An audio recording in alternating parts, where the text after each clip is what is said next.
বলুন না সুবহানাল্লাহ। তাহলে একটু চিন্তা করে দেখেন, কচুরি পানা দিয়া বিচ্ছুর নৌকা আল্লাহ বানায়া ওপার পার করে এরপরে যে রাখাল আল্লাহর গোলাম, এই রাখাল আল্লাহর গোলামকে আল্লাহ তাআলা রব্বুল আলামিন সাপের হাত থেকে বাঁচালেন। জোরে জোরে বলুন না সুবহানাল্লাহ। এই পৃথিবীর বুকে আমরা যা কিছু দেখি, সব সৃষ্টি সব কিছু আল্লাহ তাআলা রব্বুল আলামিন করেছেন কাদের জন্য? বান্দার জন্য, মানুষের জন্য, মানুষের খেদমত করার জন্য।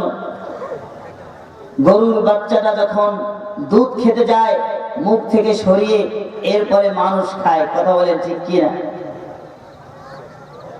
তারপরে গরুর কোন আবেদন আল্লাহর কাছে আছে নাকি? কারণ গরুকে সৃষ্টি করেছে ওই মানুষকে খেদমত করার জন্য। এই জন্য যে আল্লাহ তাআলা রব্বুল আলামিন আমাদেরকে এত সুন্দর করে সৃষ্টি করলেন, সে আল্লাহ তাআলা রব্বুল আলামিন একবার আমরা জোরে সোরে সে আল্লাহর শুকরিয়া জ্ঞাপন করি, সকলে বলে আলহামদুলিল্লাহ। ভাই মাইকে একটু সমস্যা নাকি ভাই? মাইকটা ঠিক করো না, গলা তো একবার টেনে নিয়ে যাচ্ছে, আলোচনা করতে কষ্ট হচ্ছে, একটু কষ্ট করো না ভাই। আমরা তো সারা জীবন আলোচনা করলাম, তোমাদের মাইকটা তো সুন্দর ছিল, সবকিছুই তো এনেছ।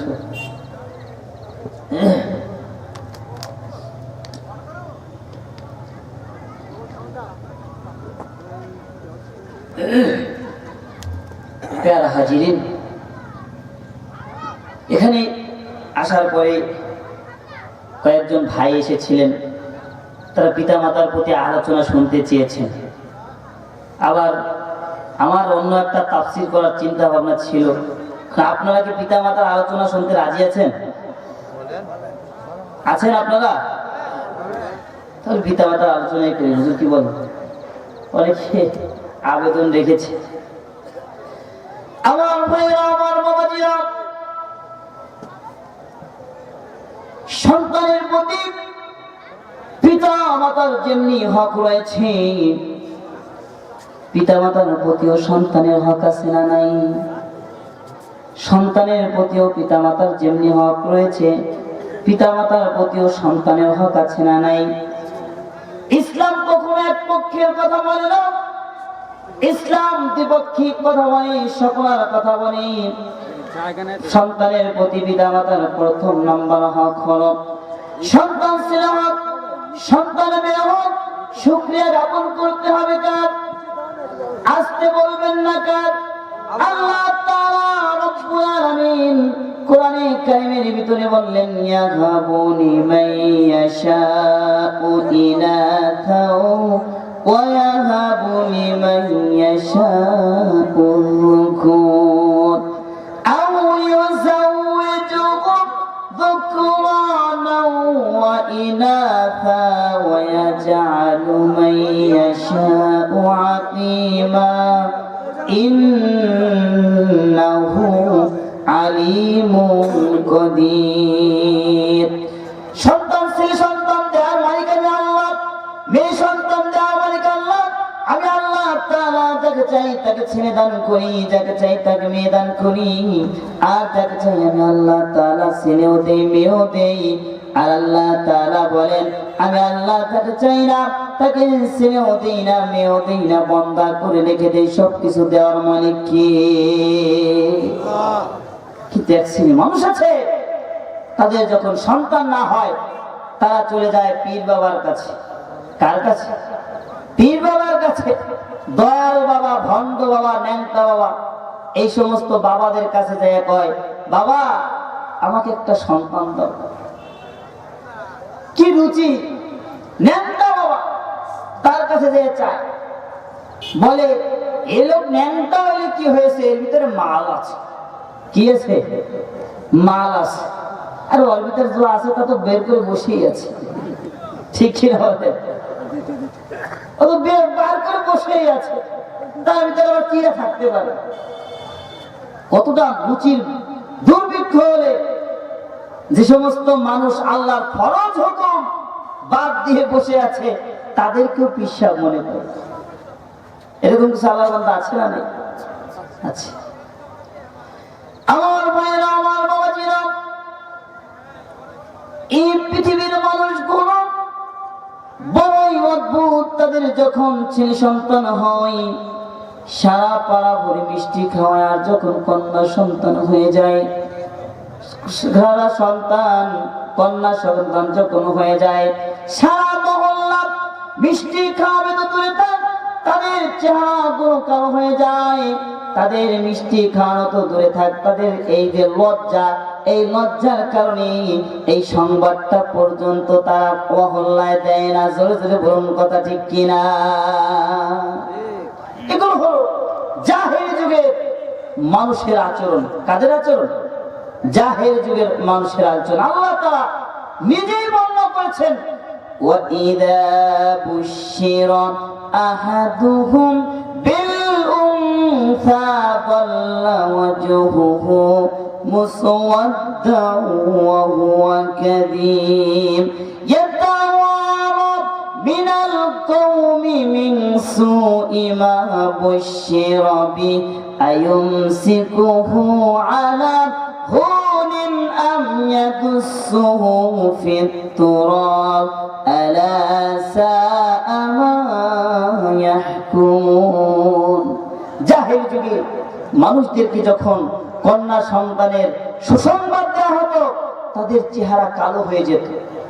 তারা লজ্জায় এই যে তাদের কন্যা সন্তান হয়েছে, এই কন্যা সন্তানের যে হয়েছে তাদের, এটা মানুষের কাছ থেকে তারা গোপন করে রাখতো। কি করে রাখতো? গোপন করে রাখতো। এবং এই কন্যা সন্তানকে কিভাবে মেরে ফেলা যায় এর একটা শখ কষ্টে শুরু করত। কিভাবে কন্যা সন্তানকে জীবিত হত্যা করে ফেলা যায়। কে বলেছেন? আল্লাহ তাআলা রব্বুল আলামিন নিজেই বর্ণনা করেছেন। আমার ভাইরা, আমার বাবাজিরা, দাইয়াতুল কলবি আল্লাহর নবী, বিশ্ব নবী রাহমাতুল লিল আলামিনের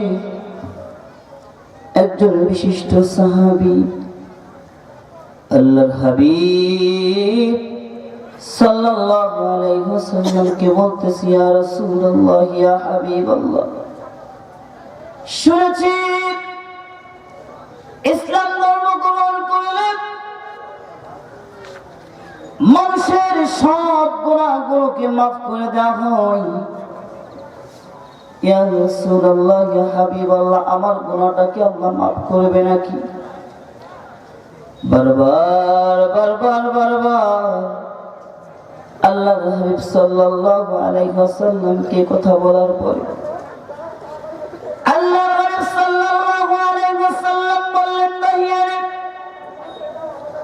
কি এমন গুনাহ তুমি করেছো যার কারণে বারবার বারবার তুমি আমার কাছে এমন ভাবে বলতেছো? বলতেছি, ইয়া রাসূলুল্লাহ, ইয়া হাবিবাল্লাহ, আমার স্ত্রী সন্তান সম্ভব অবস্থায় যখন উপনীত হলেন, আমি ব্যবসার কাজে বাইরে চলে যাব। স্ত্রীকে ডেকে বললাম, স্ত্রী, আমার যদি একটা সন্তান ছেলে সন্তান হয় তাহলে ছেলে সন্তানটাকে রেখে দিবা, আর যদি আমার কন্যা সন্তান হয়ে যায় তাহলে তাকে রেখে দেওয়ার দরকার নাই, জীবন্ত হত্যা করে ফেলবা।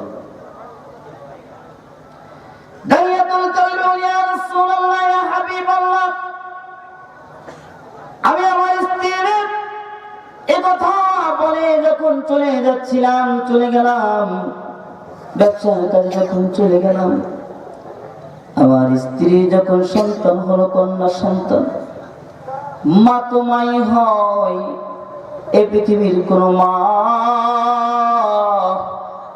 তার সন্তানটাকে জীবন্ত হত্যা করে ফেলতে পারবে না। বাবা যতই নিষ্ঠুর হোক না কেন, বাবা যতই পাষাণ হৃদয়ের হোক না কেন, বাবা তার সন্তানকে ফেলে যেতে পারে, কিন্তু যে মা সন্তানটাকে জন্ম দিয়েছে, এই মা কখনো তার সন্তানটাকে ফেলে দিতে পারে না। দাইয়াতুল কলবি বলে, আমি যখন ব্যবসায় কাজ ছেড়ে যখন বাড়িতে আসলাম, বাড়িতে আসার পরে আমি যখন আমার স্ত্রীকে জিজ্ঞেস করলাম আমার সন্তান কি হয়েছে, আমার স্ত্রী কথা বলে না। আমার পাশ দিয়ে একটা টুকটুকে সুন্দরী সন্তান, এই মেয়ে সন্তানটা আমার পাশ দিয়ে যখন খেলা করছিল, তাকে দেখে আমার ভালো লেগে গেল। আমি যখন তাকে আদর করলাম, আমার স্ত্রী মনে মনে চিন্তা করলো বাবার সাথে একটা ভালো সম্পর্ক হয়েছে, এই বাবা কখনো এই সন্তানটাকে মেরে ফেলতে পারবে না। আমি আমার স্ত্রী যখন জিজ্ঞাসা করলাম, স্ত্রী বলল এই তো তোমার সেই সন্তান, যে তোমার যার যে সন্তানটাকে তুমি আমার গর্ভে রেখে গিয়েছিলা। স্ত্রী একথা বলার পরে তাহিয়াতুল কালবি বলে আমার মনের ভিতরে ধাক্কা খেলাম, কেমন করে এই কষ্ট দুঃখ আমি সহ্য করব, এই অপমান লাঞ্ছনা বঞ্চনা সহ্য করে আমি সন্তানটাকে কি দুনিয়ায় জীবিত রাখবো নাকি মেরে ফেলবো, এই চিন্তা ভাবনায় যখন আমি বিবর হয়ে গেলাম। এরপরে আমার স্ত্রীকে আমি বললাম, স্ত্রী রে, আমার এই সন্তানটাকে একটু সাজায় গুজায় দাও, আমার এই সন্তানটাকে নিয়ে আমি ওর নানির বাড়িতে যাব। আমার স্ত্রী আমার সন্তানটা যখন সাজায় গুজায় দিল, আমি যখন আমার সন্তানটাকে নিয়ে তার নানার বাড়ির দিকে রওনা হলাম। নানার বাড়ির দিকে রওনা হয়ে আমি যখন নানার বাড়ির রাস্তা ছিল অন্য রাস্তার দিকে যাচ্ছিলাম, অন্য রাস্তা যখন বললাম, আমার সন্তানটা আমার দিকে বলছে, বাবা রে, আমার মায়ের সাথে তো আমি অনেকবার নানার বাড়ি গিয়েছি, ও বাবা এই পথ তো আমার নানার বাড়ির পথ নয়। আমি আমার সন্তানকে বললাম, এই পথ দিয়েও তো তোমার নানার বাড়ি যাওয়া যায়। আমার সন্তানটাকে যখন নিয়ে আমি মরুভূমির ভিতরে যখন চলতেছিলাম, হঠাৎ করে আমার কাছ থেকে যখন আমি কোদাল নিয়ে যখন আমি গর্ত করতে শুরু করলাম, গর্ত থেকে বের হওয়া ধুলোবালি আমার দাড়ি মোবারক যখন লেগে যাচ্ছিল, আমার সন্তানটা তার ছোট্ট ছোট্ট হাত দিয়া ওই দাড়ির ভিতর থেকে খিলাল করে দিচ্ছিল।